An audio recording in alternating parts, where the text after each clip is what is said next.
Can the Apple to Silicon transition be completed by WWDC? Mark Gurman's latest newsletter, as well as basically being a roundup of 2021, where I disagree with him on a number of points, like how he thinks that the Apple Watch Series 7 is great, and how most of the other stuff was really minor.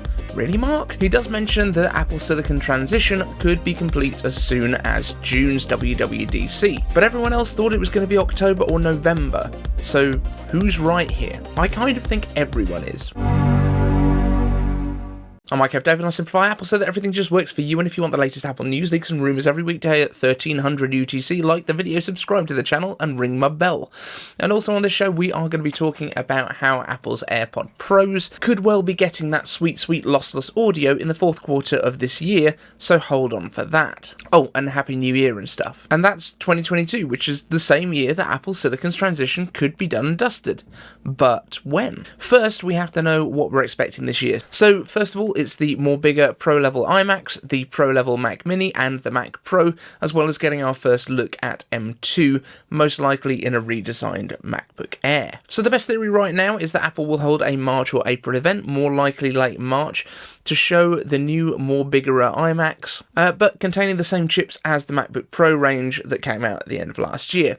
That's the M1 Pro and M1 Max, as well as a redesigned Mac Mini with the same chip options inside. That then completes Apple's desktop lineup apart from the Mac Pro, which everyone has assumed will be the last to get an update, and I agree. Though I think it's going to count for both June and also December to October, because I think Apple, as in the past, will be introducing the Mac Pros with their specs and design at WWDC in June, with a shipment and sale date in the fourth quarter. This has been the release schedule for the 2013 Mac Pro, the iMac Pro, and the 2019 Mac Pro in the past, so it just makes sense. And of course, this is the Mac Pro that we're expecting to have up to 40 cores in the CPU, up to 128 cores in the GPU, basically by mashing together 2 or 4 M1 Maxes, or possibly M2 Maxes by then. I do, however, disagree with a lot of the other sources out there who say that the M2 is likely to come in the fall.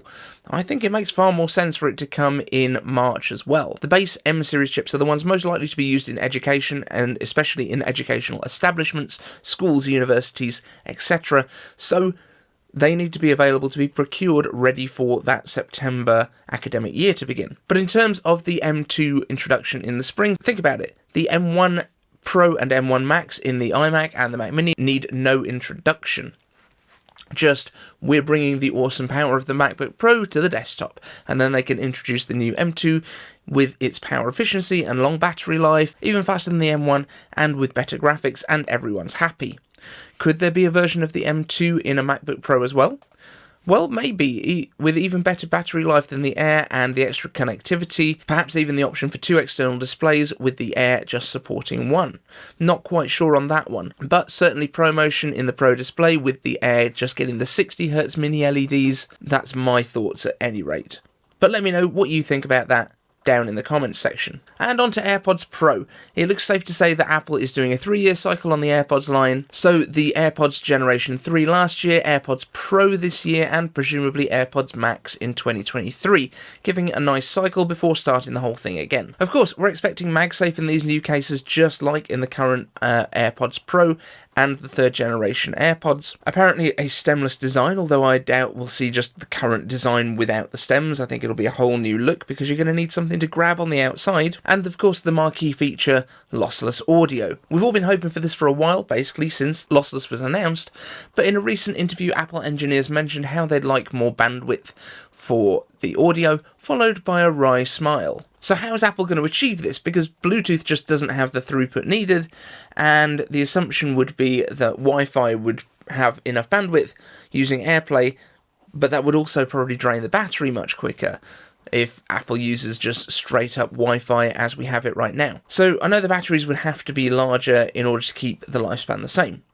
Of course, Apple could create their own standard, the lightning connector of wireless, if you will. Can't imagine that'll be unpopular at all. Lossless Bluetooth, potentially, or tooth loss, as I'm calling it.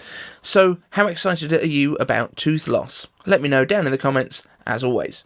And if you have questions that you'd like me to address down in the comments section, use hashtag iCaveAnswers, and I will tag them onto the end of the next show that I'm making. And finally, I just want to thank everyone for the great response to the Cupertino collection, which is my latest merch stuff. I'm really proud of this design, and it seems like people like it too. So check it out. The full range is at icavedave.com/merch. Thanks as well, of course, to all the Patreons for their support, and we will see you in the next show. Thank you so much for watching.